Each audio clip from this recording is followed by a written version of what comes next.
Bienvenue dans Décryptage. Dans cette édition, nous recevons Christophe Van den Braden, directeur commercial et marketing du port autonome de Cotonou.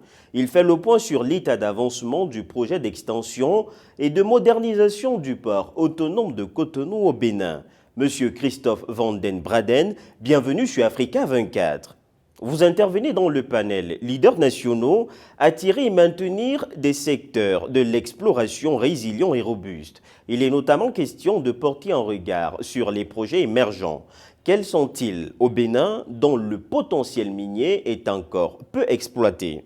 Je pense que le ministre de Mines du Bénin a bien expliqué la vision et tous les projets qui sont en cours au Bénin. Moi, je représente l'autorité portuaire du Bénin, le port autonome de Cotonou. Et dans la vision du gouvernement avec l'exploitation, avec le développement du secteur minier, non seulement au Bénin, mais dans la sous-région, le gouvernement a demandé au port autonome aussi de rassurer que dans les plans d'expansion, on pris en compte les besoins du secteur minier dans ce développement. Et donc c'est pour ça que nous avons rassuré au Bénin que la manutention, la fournition de services aux importateurs et exportateurs liés au secteur minier soit de qualité impeccable. Et donc c'est pour ça qu'il y a des grands investissements en cours pour assurer la bonne manutention des marchandises, des procédures simples, transparentes pour créer la confiance, etc. Tout dans le cadre qui existe au Bénin, ce qui est la facilitation des affaires. Et parce que parfois en Afrique, ça c'est encore un peu la complexité, il y a énormément beaucoup d'étapes, il y a des différentes phases, il faut vraiment connaître le métier pour importer ou exporter des marchandises. Là, on veut vraiment faciliter les choses pour que ça soit quelque chose de rapide, transparent et efficace. Le Bénin s'est lancé dans un projet d'extension et de modernisation du port autonome de Cotonou. Où en est ce projet ? Il y a un plan d'investissement d'à peu près 500 millions d'euros qui est en cours pour le moment. Donc ce n'est pas un rêve, ce n'est pas une vision, c'est en cours déjà. Et ça contient différents projets. D'une part, c'est la création d'un nouveau terminal, 20 hectares sur la mer, donc des domaines qui n'existent pas aujourd'hui. D'autre part, il y a l'extension de notre bassin existant avec 154 mètres. On va renouveler les infrastructures, les quais, et on va draguer le bassin à une profondeur de 16 mètres pour accueillir les plus grands navires, les navires les plus modernes pour accoster au port de Cotonou. Et c'est en fait un mouvement qui est en cours dans toute la sous-région. Il y a beaucoup de ports qui ont fait des investissements déjà dans le passé. Maintenant, c'est le Cotonou. Il y a des autres qui ont des plans directeurs pour l'avenir aussi. Donc, on est vraiment dans la dynamique de l'évolution et de la modernisation du port. Et ça, c'est où on pourra faire la différence. C'est non seulement faire les investissements dans l'infrastructure qui sont nécessaires, autrement tu ne peux pas accueillir un navire si tu n'as pas la profondeur, mais c'est surtout les réformes au niveau des procédures, sur l'informatisation que nous sommes en train de jouer, et c'est là où nous faisons la différence avec nos ports voisins dans la sous-région, et je suis convaincu absolument à la fin de nos travaux, dans 2-3 ans d'ici, que nous aurons des procédures efficaces, une transparence non connue dans la sous-région, etc. et qui sera quelque chose qui va aider surtout le secteur minier, parce qu'eux, ils ont le compliance, ce sont des investisseurs étrangers, etc., qui parfois ont encore certaines questions sur faire les affaires en Afrique. Mais là, je peux confirmer qu'ils vont aimer ce qu'on est en train de mettre en place au niveau de transparence, facilitation d'affaires, etc.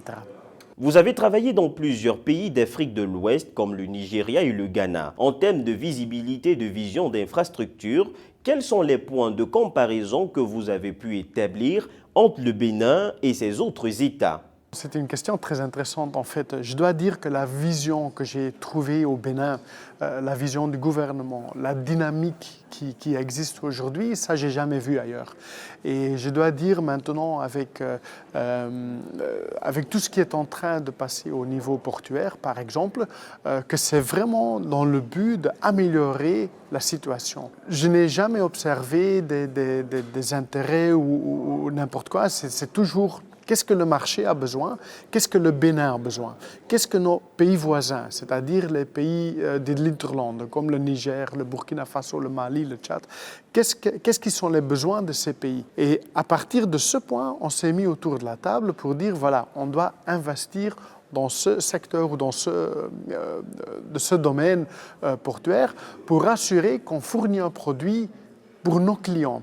On n'a pas l'ambition d'être le plus grand port de la sous-région ou de faire la magie avec les chiffres, etc. Non, ça ne nous intéresse pas. On doit être efficace, on doit être bien, on doit être bon pour nos clients. Et ça, c'est une vision, c'est une instruction presque très claire de la part du gouvernement. Et pour moi, ça montre une dynamique qui est vraiment dans le sens de faire des affaires, de facilitation d'affaires et de rassurer des investisseurs dans le pays, dans laquelle aussi des investissements dans la zone industrielle de GloJB, la zone économique spéciale qui existe.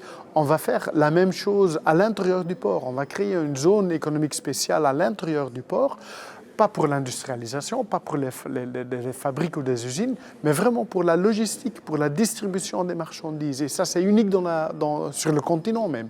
Ça n'existe pas. C'est très difficile en Afrique d'importer des marchandises et ensuite vouloir les réexporter dans des autres pays. Et donc, du coup, c'est pour ça qu'il y a très peu de hubs logistiques dans la région. C'est-à-dire que quelqu'un qui veut avoir ses pièces de rechange en Afrique, ça lui rend la vie très difficile parce que si, par exemple, ces pièces sont à Abidjan et le Nigeria a besoin de ces mêmes pièces, c'est très difficile de réexporter de Côte d'Ivoire pour l'envoyer au Nigeria.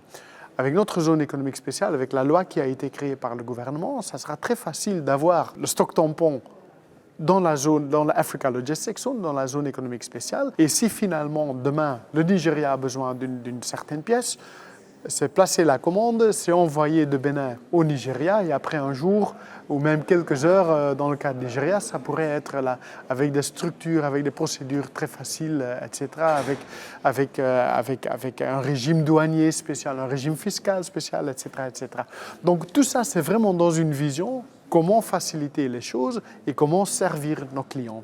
La ZLECAf a été mise en place notamment pour faciliter les procédures douanières. Quels sont les points qui doivent être clarifiés? Pour moi, c'est surtout de façon concrète. Quels seraient les tarifs douaniers? Quelles seraient les procédures pour des échanges entre les pays qui sont souscrits, etc. Pour moi, ce n'est pas encore 100% clair. J'ai compris, on a des échanges régulièrement avec la bureau mère qui est basée au Ghana.